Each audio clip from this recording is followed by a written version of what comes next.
This boy finds a strange stone egg. He cracks open the surface with a knife and discovers it is actually a shiny blue inside. Just as he tries to see what is inside, his mother calls him, so he immediately runs over. But he has no idea that the egg starts moving on its own. That night, the boy comes back and finds that the stone egg has hatched. Then he discovers a little monster in the corner. Looks like this is what hatched from the stone egg. So the boy cuts a potato into slices and feeds them to the little monster. Surprisingly, the little monster loves eating them. In an instant, the little monster seems to see the boy as its mother.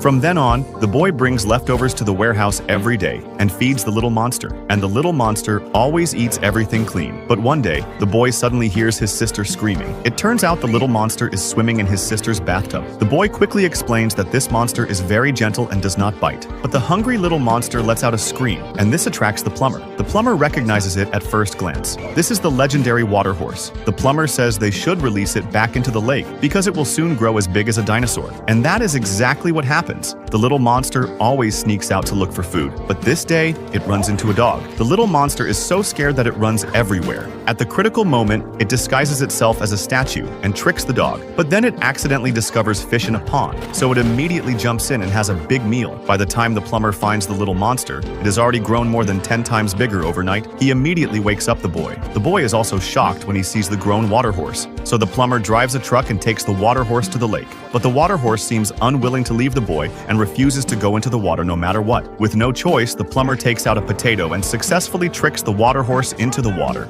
A few days later, two old men are fishing on the lake. Soon, something bites the hook. But what bites the hook is the huge water horse. The water horse drags the small boat forward at high speed, but the old man says he would rather die than let go of the fishing rod. The other old man can only cut the fishing line quickly, and the two finally escape danger. One day, the boy rows a small boat out to look for the water horse, but he does not expect that the little monster from before has now grown even bigger than a dinosaur. So the boy rides on the water horse's back. The water horse carries the boy through the water, then leaps high out of the lake. After they get tired from playing, the water horse sends the boy back to shore. But a soldier sees everything. That night, the soldier brings his companions and tries to hunt down the water horse. After the dog finds the water horse, they immediately open fire on it. The enraged water horse dives to the bottom of the lake, then rushes out and flips over the soldier's boat. It lifts one soldier up and shakes him wildly. The boy rushes to the shore and wants to stop the water horse from hurting anyone, but accidentally slips and sinks into the water. Seeing this, the water horse immediately drops the soldier, dives into the water, and saves the boy. But soon, the soldiers start firing shells at the water horse. The boy immediately climbs onto the water horse's back and guides it toward the sea. But one soldier raises a giant net and traps the water horse inside the lake. After saying a few words to the water horse, the boy climbs down from its back. Then the water horse dives to the bottom of the lake. In the next second, it leaps high into the air and successfully breaks the giant net.